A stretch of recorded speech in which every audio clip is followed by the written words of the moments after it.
Olá, nesta oportunidade eu gostaria de conversar com vocês um pouco sobre a fé. Este tema faz parte da nossa nova série que estamos começando agora, com o JUF, Conversão e Justiça pela Fé. O meu nome é Silverino Kiel, sou o fundador do IAG.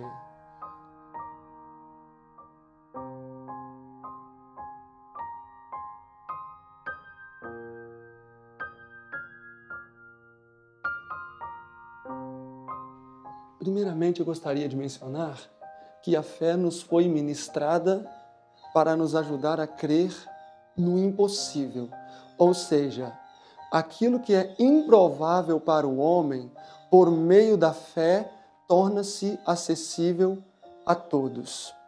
Tendo isto em mente, eu gostaria de fazer uma pergunta.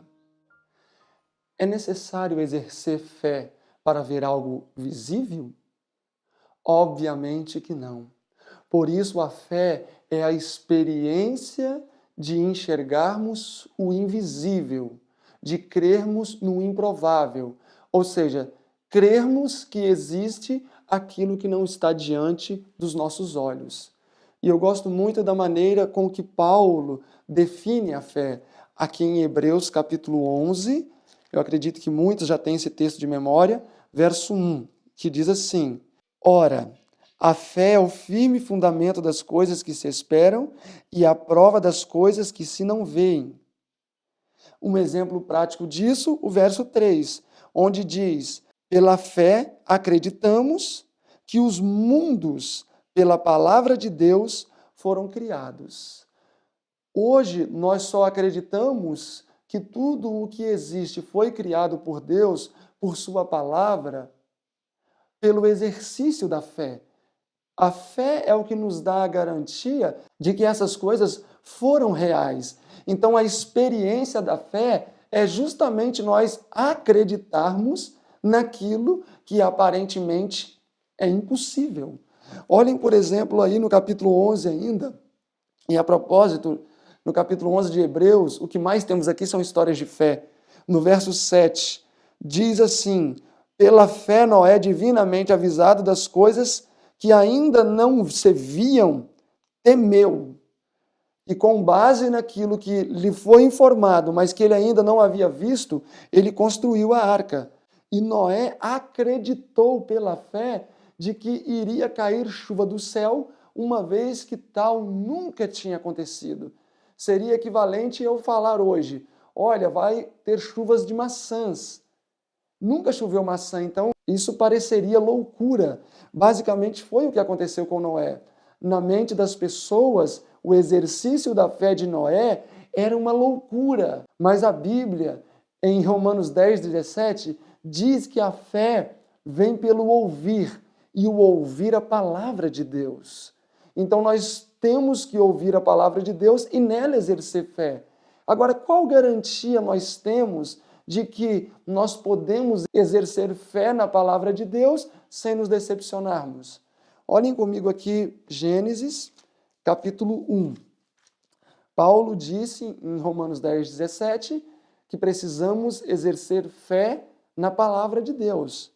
E Gênesis 1, no verso 3, diz: E disse Deus, haja luz, e houve luz. Paulo diz que nós devemos exercer fé em quê? Na palavra de Deus. Por quê?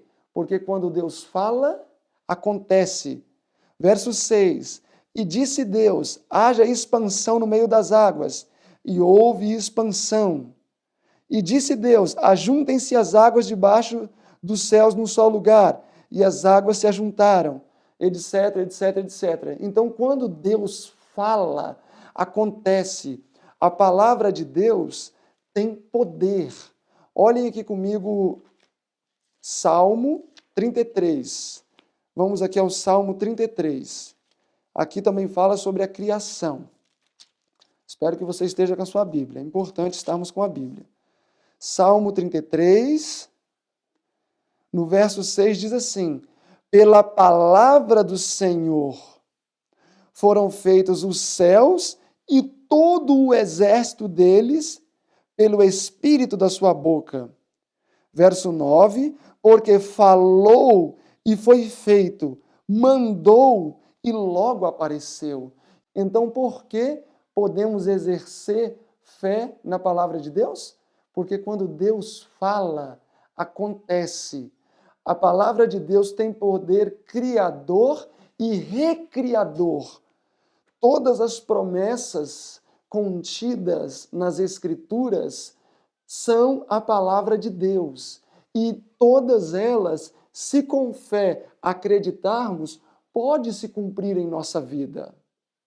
Na Bíblia, temos muitos exemplos de fé. Pessoas que ultrapassaram a possibilidade humana crendo na palavra de Deus. Olhem, por exemplo, aqui em Mateus, capítulo 8, um exemplo de fé que, em particular, eu gosto muito, e eu tenho certeza que vocês conhecem, que é a história do centurião romano. Mateus 8, verso 5 diz: E entrando Jesus em Cafarnaum, chegou junto dele um centurião, rogando-lhe: Senhor, o meu criado está em casa paralítico e é violentamente atormentado. Jesus disse: Eu irei ter com ele e darei saúde. Verso 8. E o centurião respondendo disse: Senhor, não sou digno de que entres debaixo do meu telhado, mas dize somente uma única palavra, e o meu criado há de sarar. Pois eu também sou homem de autoridade, e tenho soldados às minhas ordens, e digo a este: vai, e ele vai. E digo ao outro: vem, e ele vem. E ao meu criado digo: faze isto, e ele faz. Esse centurião entendeu muito bem o que é a fé. No verso 8 ele disse para Jesus: diga somente uma palavra. Ou seja, para aquele homem que era repudiado pelos judeus, uma única palavra de Jesus já seria o suficiente para atuar de forma sobrenatural, trazendo cura ao enfermo. E ele demonstrou toda a sua crença no poder de Jesus ao ilustrar com a própria autoridade que ele desfrutava. Pois quando ele mandava, imediatamente as suas ordens eram executadas. Então ele tinha fé de que o mesmo acontecia quando Jesus falava. Ou seja, se Jesus dissesse somente uma única palavra para que aquele moço fosse curado, ele seria curado. E Jesus compreendeu muito bem a qualidade de fé que este homem tinha, e no verso 10 disse: Eu digo que nem mesmo em todo Israel encontrei tanta fé. A fé deste centurião o levou a crer que somente uma palavra de Jesus seria o suficiente para trazer saúde ao seu criado que estava enfermo. Outro exemplo de fé que me impressiona bastante foi Pedro caminhando sobre as águas. Se você avançar um pouquinho aí na sua Bíblia, para o capítulo 14 de Mateus, você vai encontrar essa história. Jesus apareceu ao longe, caminhando sobre as águas, e os discípulos não conseguiram reconhecê-lo. Então Pedro, muito destemido, disse, no verso 28, Senhor, se és tu, manda-me ir ter contigo sobre as águas. Por que Pedro já não se lançou sobre as águas para caminhar? Porque era necessário existir uma ordem de Jesus na qual ele exerceria fé e, baseado naquela ordem, somado à sua fé, ele caminharia sobre as águas. E no verso 29 diz, e Jesus disse, Pedro, vem. Quantas palavras? Uma única palavrinha, pequena, vem. E Pedro desceu do barco e andou sobre as águas para ir ter com Jesus. Meus irmãos, pela fé, Pedro quebrou as leis da física.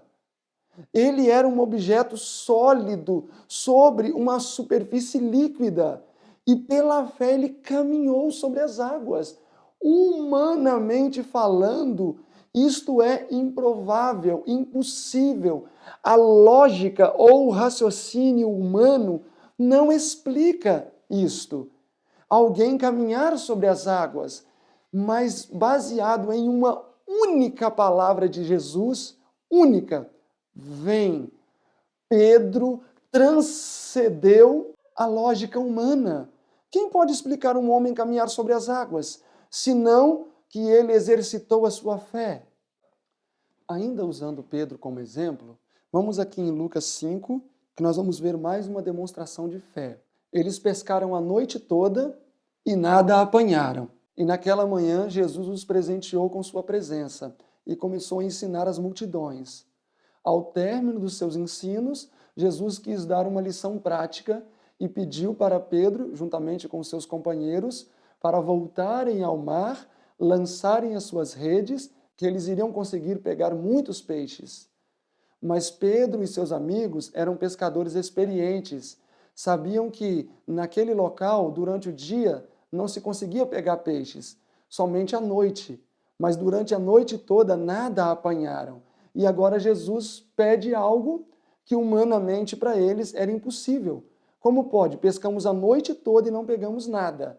E agora, durante o dia, onde a possibilidade de se pegar um peixe é praticamente inexistente, ele nos pede para poder jogar a rede? Mas vejam qual foi a resposta de Pedro ao pedido de Jesus. Lucas 5, verso 5. E respondendo Simão, que é Pedro, disse: Senhor, havendo trabalhado toda a noite, nada apanhamos, mas sobre a tua palavra eu lançarei a rede. Então Pedro exerceu fé na palavra de Jesus de que eles iriam pegar peixes. E assim foi. Quando eles lançaram a rede, pegaram uma quantidade tão grande que a rede quase se rompeu. Então a fé deve ser exercida justamente naqueles momentos em que nós não conseguimos entender ou acreditar em algo pela lógica humana. Não precisam, vocês podem anotar, mas lembram lá da experiência de Elias do capítulo 18? No capítulo 18, verso 1 diz: E veio a palavra do Senhor a Elias dizendo: Eis que eu darei chuva. Porém, já haviam se passado 3 anos e meio sem chuva. E naquele momento disse o Senhor que haveria chuva. E o céu estava azul, azul, azul, sem nenhuma nuvenzinha, sem nenhum sinal de nuvem. E Deus disse: fala para Acabe descer, porque a chuva vai vir. E o que Elias fez? Falou a Acabe: come, bebe, desce, pois eu já ouço o ruído da chuva. Neste momento em que Elias ouvia o ruído da chuva, não tinha no céu sequer o menor indício de nuvem. E a partir do verso 40 do capítulo 18, é descrita então a maravilhosa cena de Elias subindo até o cume do monte e por 7 vezes debruçou-se diante de Deus, clamando pela chuva, que pela fé ele já ouvia os ruídos. Na 7ª vez, o céu azul foi então manchado por uma pequena nuvenzinha. E aquela pequena nuvenzinha era o fruto da fé de Elias, que começou a crescer, crescer, crescer, até tomar todo o céu e então houve a chuva. A palavra de Deus nos diz que se Elias tivesse interrompido a sua oração na 6ª vez, a chuva não teria caído. Então, meus irmãos, Elias se apoderou pela fé no cumprimento da palavra de Deus de que a chuva cairia. Se nós fôssemos olhar nas Escrituras, poderíamos encontrar centenas de exemplos de fé que militam contra o nosso entendimento e contra a nossa lógica. Mas aí é que entra a maravilhosa experiência da fé, que é nos levar a crer naquilo que, humanamente falando, é impossível. Eu gostaria de fechar com vocês vendo um último exemplo. Este exemplo, já para vocês não ficarem ansiosos com o fim da mensagem, ele vai ser um pouco mais prolongado, porque este exemplo nos oferece uma riqueza muito grande de lições no que diz respeito à manifestação de nossa fé. É o exemplo de Abraão. Eu imagino que vocês já sabiam. Olhem aí comigo Gênesis capítulo 15. Gênesis capítulo 15. Peço que me ouçam pacientemente e que vocês sempre tenham em mente, especialmente ao entrarmos na história de Abraão agora, que a fé justamente foi ministrada a nós para nós acreditarmos naquilo que, humanamente falando, é impossível. Olhem o capítulo 15, do verso 1 ao verso 6, nós temos a manifestação de Deus a Abraão, onde Deus faz uma promessa de que Abraão teria um filho. O verso 6 diz que Abraão creu nesta promessa.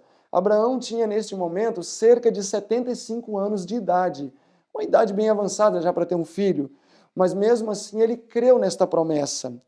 Avançando agora para o capítulo 17, verso 1, diz: sendo, pois, Abraão da idade de 99 anos. Então já tinham se passado quase 25 anos, desde que ele tivera recebido a promessa de que teria um filho. No capítulo 17 de Gênesis, nós estamos no ano 99 da vida de Abraão, exatamente 24 anos depois de que Deus tivera dado a promessa de que Sara daria um filho a Abraão. Nesse momento aqui, o Senhor novamente aparece a Abraão e endossa a promessa que havia sido feita 24 anos antes. No verso 21 diz: a minha aliança, diz o Senhor, estabelecerei com Isaque, o qual Sara dará à luz neste tempo determinado. Qual é o tempo determinado? No ano seguinte. Então, com 99 anos, Deus reafirmou a sua promessa a Abraão de que Sara daria um filho a ele. E até temos aqui uma profecia, porque no ano seguinte, ou seja, no ano 100 da vida de Abraão. E quando o anjo apareceu a Sara, capítulo 18, verso 11, nos é dito: e eram Abraão e Sara já velhos e adiantados em idade. Já Sara havia cessado com o costume das mulheres. Assim, pois, riu-se Sara consigo, dizendo: terei ainda deleite depois de haver envelhecido, sendo também o meu senhor já velho? Então ela não acreditou na promessa de Deus, de que no ano seguinte ela daria luz, pois ela mesmo disse que havia cessado o costume das mulheres e que já não se deleitava mais com seu esposo. Obviamente ela esteja se referindo aqui a que eles não tinham mais intimidade sexual. Então, como é que ela ficaria grávida? E o verso 14, o anjo então responde: Sara, haveria alguma coisa difícil ao Senhor? Ao tempo determinado, que segundo o capítulo 17, verso 21, seria o ano seguinte, tornarei a ti por este tempo, e você terá um filho. E quando nós avançamos um ano depois, para Gênesis capítulo 21, no verso 1 diz: e o Senhor visitou a Sara como tinha dito, e fez o Senhor a Sara como tinha prometido, e concebeu Sara e deu a Abraão um filho na sua velhice, no tempo determinado que Deus tinha falado. Então Deus prometeu pela fé, segundo as Escrituras, Abraão creu, e 25 anos depois da promessa, Abraão pegou nos braços o teu filho. E também um ano depois do segundo aparecimento para reenfatizar a promessa que havia sido feita. E quando nós vamos para Romanos capítulo 4, Paulo usa de forma muito apropriada a experiência de Abraão no que diz respeito ao nascimento de Isaque. Olhem comigo aqui Romanos capítulo 4, a partir do verso 17. Como está escrito, se referindo a Abraão: por pai de muitas nações te constituí, perante aquele no qual creu, a saber, Deus, o qual vivifica os mortos e chama as coisas que não são como se já fossem. Quando Deus chamou Isaque por nome, ele estava chamando aquilo que não existia como se já existisse. Quando Deus deu a promessa no ano 75 da vida de Abraão e depois reendossou no ano 99, Isaac ainda não existia, mas Deus já chamava Isaac pelo nome. E Abraão creu nesta promessa de Deus. Verso 18, o qual, se referindo a Abraão, em esperança, creu contra a esperança. Por que contra a esperança? Em esperança ele creu de ter um filho, mas ele creu contra a esperança. Por que contra a esperança? Humanamente falando, ele não poderia ter um filho. Ele já não tinha mais idade para isso. A sua mulher, além de estéril, já tinha 90 anos de idade.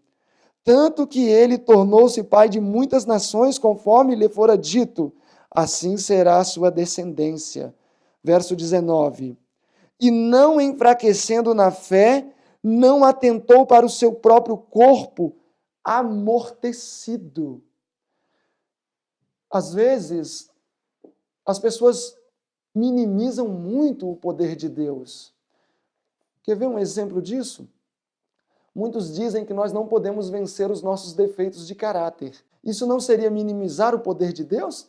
Dizer que nós não podemos vencer o temperamento, o orgulho, a avareza, o adultério, a cobiça. Se Deus teve poder para fazer um homem caminhar sobre as águas, se Deus teve poder para partir o mar em dois, se Deus teve poder para fazer um homem de 100 anos gerar um filho, um ventre de 90 anos estéril fecundar, não teria ele também poder para nos fazer vencer qualquer coisa? Continuando a leitura aqui no verso 19. Abraão não atentou para o seu corpo amortecido, pois já era de quase 100 anos de idade, nem tampouco para o amortecimento do ventre de Sara, e não duvidou da promessa de Deus por incredulidade, mas foi fortificado na fé, dando glórias a Deus, e estando certíssimo de que o que tinha prometido também era poderoso para o cumprir. Abraão não se atentou para as impossibilidades humanas que existiam, porque humanamente falando, fisiologicamente falando, ele não poderia ter um filho. Da mesma maneira que muitas vezes, quando olhamos para nós mesmos, nós não conseguimos acreditar, por exemplo, que podemos vencer o pecado. Mas será que o Deus que fez com que Abraão tivesse tamanha experiência de fé não pode cumprir em nós aquilo que ele já prometeu? Porque Judas 24, por exemplo, diz: ora, aquele que é poderoso para nos guardar de pecar e nos apresentar irrepreensíveis diante da sua glória. Quem foi que disse? Deus, é uma promessa. Será que para Deus é mais fácil ele fazer com que um casal de idosos gerem do que fazer uma pessoa vencer o pecado? Não. Para Deus não existe nada difícil. Tudo aquilo que ele disse na sua palavra que faria, tudo aquilo que ele deixou registrado na Bíblia e no espírito de profecia, são coisas que ele tem poder para cumprir também em nossa vida. Se ele disse que ele tem poder para nos guardar do pecado, é porque ele tem poder. Aquele mesmo Deus que dividiu o Mar Vermelho, que estancou o Jordão, que fez fluir águas da rocha, é o mesmo Deus que prometeu estas coisas. E se ele prometeu, ele tem poder para fazer com que elas sejam uma realidade na nossa vida. Mas por que muitas vezes não desfrutamos destas bênçãos no nosso dia a dia? Falta comunhão, falta intimidade, falta parceria com Deus. Quando eu não era cristão, eu era muito bom em queda de braço. Eu não sei quantos conhecem essa modalidade de esporte, queda de braço. A intenção é um tombar o braço do outro. E eu era bastante habilidoso nisso, de maneira que praticamente ninguém conseguia puxar o meu braço. E sempre quando eu estava nessas disputas, eu tinha um amigo que sempre estava comigo. O nome dele era Rafael Possati. E esse rapaz sempre vibrava muito ali, ele ficava muito empolgado, e ele nunca viu ninguém arrastando o meu braço. E certa vez nós fomos a uma festa em uma cidade vizinha e chegou um rapaz e falou: "Você que é o famoso Silverino da queda de braço?" E o rapaz era muito grande.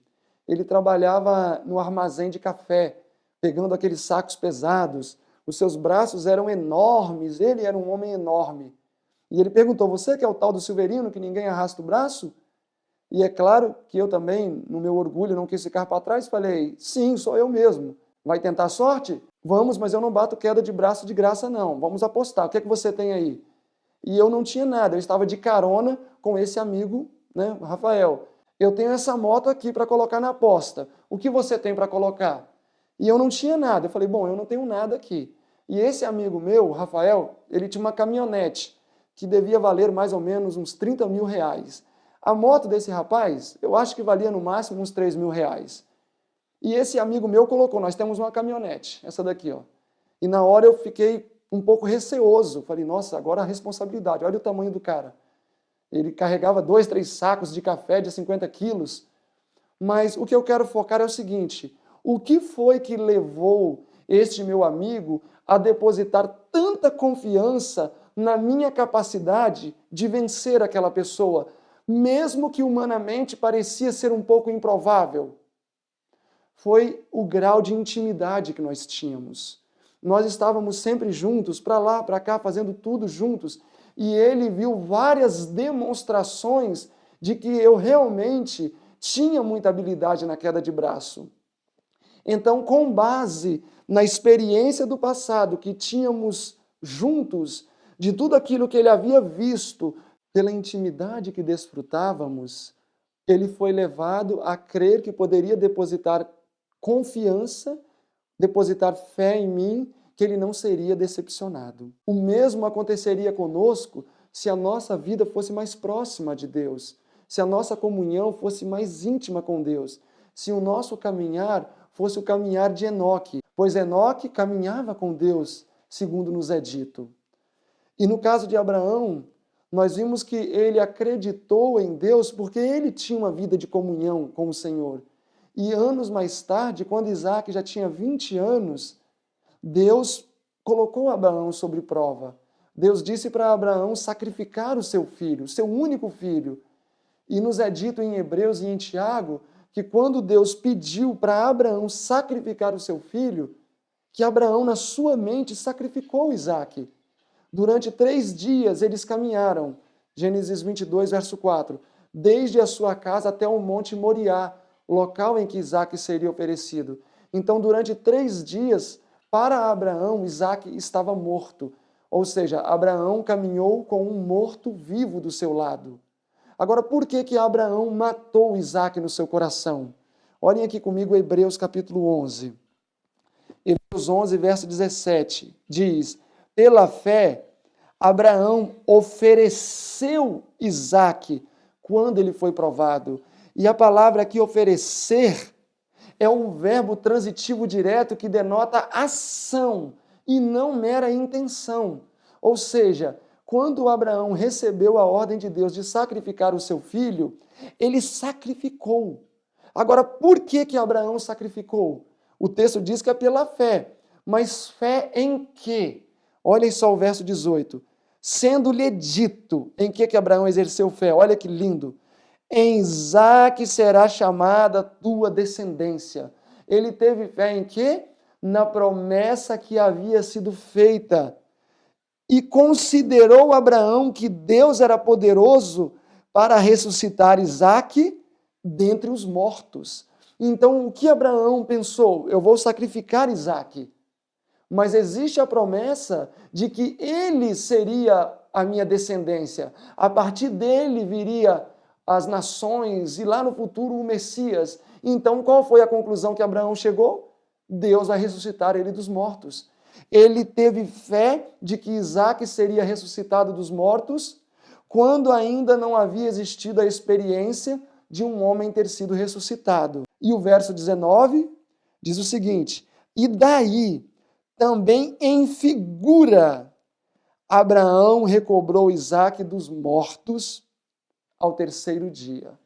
Então, meus irmãos, Abraão acreditou que Deus teria poder para ressuscitar Isaque dos mortos? Se ele demonstrou tamanha fé diante de circunstâncias tão ilógicas, por que nós não podemos acreditar que Deus pode nos dar uma vitória completa? Hoje tem existido um grande perigo de as pessoas separarem, por exemplo, a fé das obras. Mas a própria Bíblia diz que a fé sem as obras é morta. Mera profissão sem prática não tem valor. Quando Deus nos chama ao cristianismo para sermos santos, separados, irrepreensíveis, nós não podemos nos enganar achando que tudo isso é obra da graça. Tudo isso é obra do acaso. Jesus já fez tudo o que tinha de ser feito na cruz. Não. Precisa existir uma junção, fé e obras. A proporção da minha fé é medida pela quantidade das minhas obras, ou seja, as obras são o sacramento da fé. É impossível uma pessoa demonstrar a sua fé se não for por intermédio de suas obras. Então Deus nos chama para sim termos fé, mas a nossa fé precisa ser demonstrada através das nossas obras. Seria mais ou menos igual comparar reavivamento e reforma. Reavivamento, fé, reforma, obras. Se Deus diz que, como povo dos últimos dias, nós precisamos reivindicar o seu caráter através de uma vida santa, é porque nós precisamos crer e ter fé de que Ele é poderoso para operar isso em nossa vida. E é por isso também que Ele nos dá os inúmeros recursos para isso ser uma realidade na nossa vida. Por exemplo, se você tem um temperamento irritadiço, começa mudando a alimentação. Isso vai contribuir muito. Além de mudar a alimentação, tente dormir um pouco mais cedo, descansar melhor, tente passar mais tempo na natureza. Todas estas coisas vão contribuir para que o temperamento de alguém irritadiço se torne um pouco mais brando. Se você, por exemplo, tem uma tendência muito grande à promiscuidade, ao adultério, evite locais onde vai ser um campo muito grande de tentação. Bater de frente com Satanás nunca foi sabedoria. E estar exposto à tentação nunca foi sabedoria. A palavra diz que Enoque e Jó desviavam-se do mal. Essa é a nossa obra, desviar-nos do mal, nos colocando em uma situação mais favorável, onde facilite a obra do Espírito Santo no nosso coração.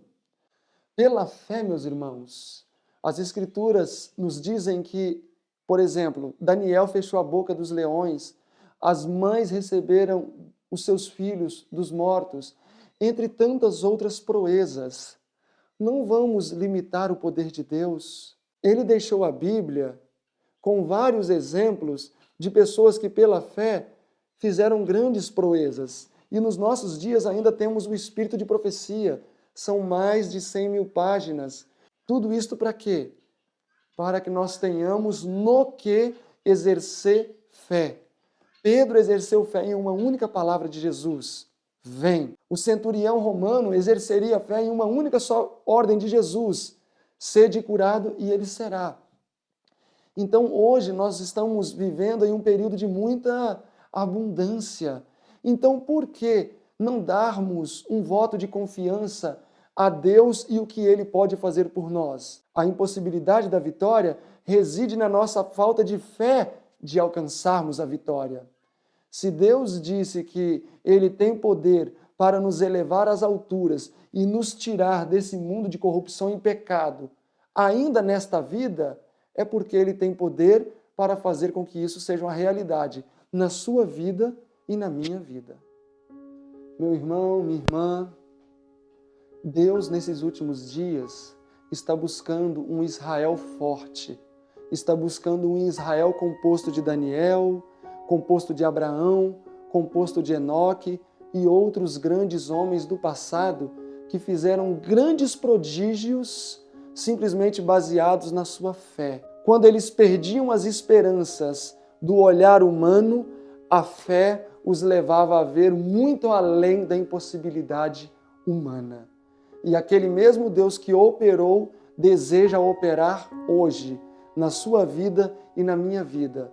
Mas para isso ser uma realidade, nós precisamos permitir que Ele atue na nossa vida e Ele nos dê essa fé que vai nos levar a crer no impossível, no improvável, naquilo que humanamente falando é impossível. Hoje estudamos sobre a fé. Em nosso próximo encontro, nós estudaremos sobre o plano original de Deus para o homem, ou seja, qual era o propósito de Deus para o homem antes da transgressão. Eu acredito que todos aqueles que acompanharem esta série, com JUF, Conversão e Justiça pela Fé, no final dela terá recebido muitas e muitas bênçãos. Então não fique com as bênçãos somente para você. Ajude-nos a compartilhar estas bênçãos com o maior número de pessoas possível. Então eu aguardo e até o nosso próximo encontro.